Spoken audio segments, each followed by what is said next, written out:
Hi friends, പതിവ് പോലെ പുതിയൊരു വീഡിയോയ്ക്കകത്തോട്ട് എല്ലാ ആളുകൾക്കും സ്വാഗതം. സോഷ്യൽ മീഡിയയ്ക്കകത്ത് നിറഞ്ഞാടിക്കൊണ്ടിരിക്കുന്ന ഒരു പോലീസ് ഓഫീസർ, ഒരു വനിതാ പോലീസ് ഓഫീസറിന്റെ വീഡിയോ ആണ് നിങ്ങളിപ്പോൾ കണ്ടത്. അത് ഏത് കേസുമായിട്ട് റിലേറ്റ് ചെയ്തെന്ന് ഒട്ടുമിക്ക ആൾക്കാർക്കും അറിയായിരിക്കും. നമ്മുടെ തമിഴ്നാട്ടിൽ ഒരു പെൺകുട്ടി, 10 വയസ്സുള്ള ഒരു പെൺകുട്ടി അതിക്രൂരമായി കൊല ചെയ്യപ്പെട്ടതുമായിട്ടനുബന്ധിച്ച് വിളിച്ചു കൂട്ടിയ ഒരു പ്രസ് മീറ്റിനകത്ത് വളരെ നിസ്സാരയായിട്ടിരിക്കുന്ന ഒരു പോലീസ് ഉദ്യോഗസ്ഥനെയാണ് നിങ്ങൾക്ക് ഇവിടെ കാണാൻ വേണ്ടി സാധിക്കുക. അതിൽ ആ പുള്ളിക്കാരി ചെയ്തുകൊണ്ടിരിക്കുന്ന ഒരു പ്രവൃത്തിയുണ്ട്.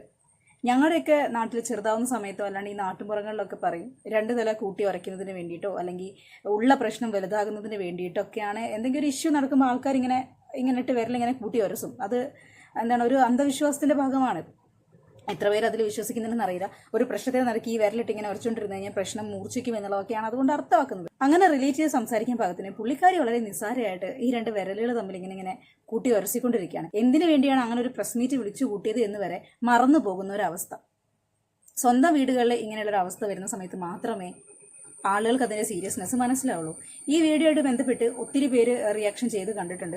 ഒരുപാട് പേര് അതിൽ കമൻ്റ് ഇടുന്നത് കണ്ടിട്ടുണ്ട്.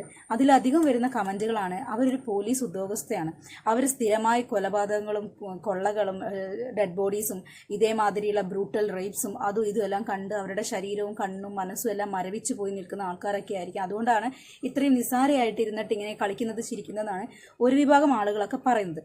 പക്ഷേ ഇവർ കളിക്കുക ചിരിക്കുക എന്നുള്ളതിനപ്പുറത്തേക്ക് പരിധി വിട്ട് വെറും ഒരു ചിരിയല്ല ചിരിക്കുന്നത്, അട്ടഹസിച്ചുകൊണ്ടിരിക്കുകയാണ്. വല്ലാത്ത രീതിയിൽ അട്ടഹസിച്ചുകൊണ്ടിരിക്കുന്നു, അടക്കം പറഞ്ഞ് ചിരിക്കുന്നു, പരിസരബോധം മറന്ന് അങ്ങോട്ട് ആർത്തുല്ലസിച്ചുകൊണ്ടിരിക്കുക, അങ്ങനെ പറയാം.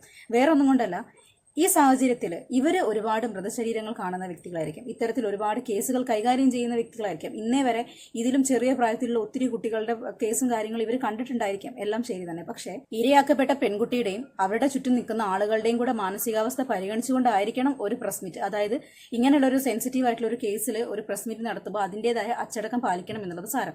നിങ്ങളുടെ എക്സ്പീരിയൻസും നിങ്ങളുടെ കണ്ണ് മരവിച്ചു പോയതും ഹൃദയം മരവിച്ചു പോയതൊന്നും ആ പ്രസ് മീറ്റിലെ ആളുകൾക്ക് കണക്കിലെടുക്കാൻ വേണ്ടി സാധിക്കത്തില്ല. അല്ലെങ്കിൽ അത് കണ്ടുകൊണ്ടിരിക്കുന്ന ആൾക്കാർക്ക് മനസ്സിലാക്കാനും പറ്റില്ല. കാരണം ഇങ്ങനെ സഫർ ചെയ്യുന്ന പെൺകുട്ടികളുടെ കുടുംബത്തിന് ഇത് വേറിട്ടൊരു അനുഭവം തന്നെയാണ്.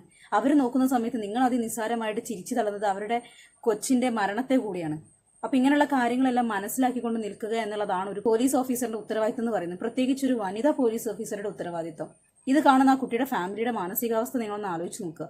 എന്താണെങ്കിലും നമ്മുടെ എസ്ഐയുടെ ചിരിയുടെ ആഹ്ലാദ പ്രകടന വീഡിയോ ഒന്ന് തീർത്തും കണ്ടേക്കാം.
കുറ്റകൃത്യം ചെയ്ത 2 പേരും പെൺകുട്ടി അനുഭവിച്ച അതേ വേദനകളിലൊക്കെ സഫർ ചെയ്യുമെന്നുള്ളതാണ് CM ആയിട്ടുള്ള വിജയ് അറിയിച്ച വിവരങ്ങൾ.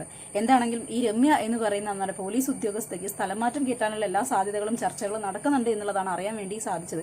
മിനിമം ഒരു സസ്പെൻഷനെങ്കിലും നൽകാമായിരുന്നു. വേറൊന്നും കൊണ്ടല്ല, കുറച്ച് അച്ചടക്കം പഠിക്കാനുണ്ട്. ഒരു പ്രസ് മീറ്റിന് മുമ്പിൽ ഇത്തരത്തിലുള്ള കേസുകൾ എങ്ങനെ ഹാൻഡിൽ ചെയ്യണം എന്നതിനെ കുറിച്ച് ചെറിയൊരു രീതിയിൽ അച്ചടക്കം പഠിക്കാനുള്ളതുകൊണ്ട് തന്നെ ഒരു സസ്പെൻഷൻ എന്തുകൊണ്ട് നന്നായിരിക്കും കുറഞ്ഞ കാലത്തിലേക്ക്. സമാനമായിട്ട് ഇതുപോലൊരു കേസ് തൂത്തുക്കുടിയിൽ നടന്നിട്ടുണ്ടായിരുന്നു. 38 വയസ്സുള്ള ഒരുത്തൻ 12ാം ക്ലാസ്സിൽ പഠിക്കുന്ന ഒരു പെൺകുട്ടിയെ സമാനമായ രീതിയിൽ തന്നെ പീഡനത്തിനിരയാക്കുകയും കൊലപാതകം ചെയ്യുകയൊക്കെ ചെയ്തിട്ടുണ്ടായിരുന്നു. അയാൾക്ക് അവിടെ ഇരട്ട വധശിക്ഷ നടപ്പിലാക്കി എന്നുള്ളതാണ് ഇപ്പം അടുത്ത് വന്ന വാർത്ത. ചുരുങ്ങിയ ദിവസം കൊണ്ടാണ് ഈ ഒരു കേസിൽ പെട്ടെന്ന് തന്നെ നടപടി സ്വീകരിച്ചിട്ടുള്ളത്. അതേപോലെ തന്നെ ഈ 2 പേർക്കും വധശിക്ഷയിൽ കുറഞ്ഞൊന്നും കൊടുക്കാനില്ല. കാരണം ആ കുട്ടി അത്രയും സഫർ ചെയ്തിട്ടുണ്ട് എന്നുള്ളത് വാർത്തകളും മാധ്യമങ്ങളും കാണുന്നത് നമുക്ക് മനസ്സിലാവും. 10 വയസ്സുള്ള ഒരു പിഞ്ചു കുഞ്ഞ് എന്തോരം വേദന അനുഭവിച്ചു കാണും. ആ കുട്ടി മരിച്ച രീതികൾ, പോസ്റ്റ്മോർട്ടം റിപ്പോർട്ട്സ് ഇതെല്ലാം മുൻനിർത്തിക്കൊണ്ട് അവരും മരണശിക്ഷയിൽ കുറഞ്ഞതായിട്ടൊന്നും അറിയിക്കുന്നില്ല എന്നുള്ളത് ഓർമ്മപ്പെടുത്തുന്നു. നമ്മുടെ വീട്ടിലൊക്കെ മക്കളുണ്ട്. നാളെ നമ്മുടെ മക്കളെ ഇതേ ഒരു അവസ്ഥയിൽ കാണാനോ ചിന്തിക്കാനോ നമുക്ക് പറ്റില്ല. പക്ഷേ ഇത് ഡീൽ ചെയ്യുന്ന പോലീസുകാരും എല്ലാവരും ഇതേമാതിരിയാണ് പ്രസ് മീറ്റിനൊക്കെ മുമ്പിൽ ഇരുന്ന് ചിരിക്കുന്നതെന്നുണ്ടെങ്കിൽ നമ്മുടെ ഹൃദയമൊക്കെ എത്രത്തോളം തകർന്നടിയും എന്നുള്ളത് ഒന്ന് ചിന്തിച്ചാൽ മതി.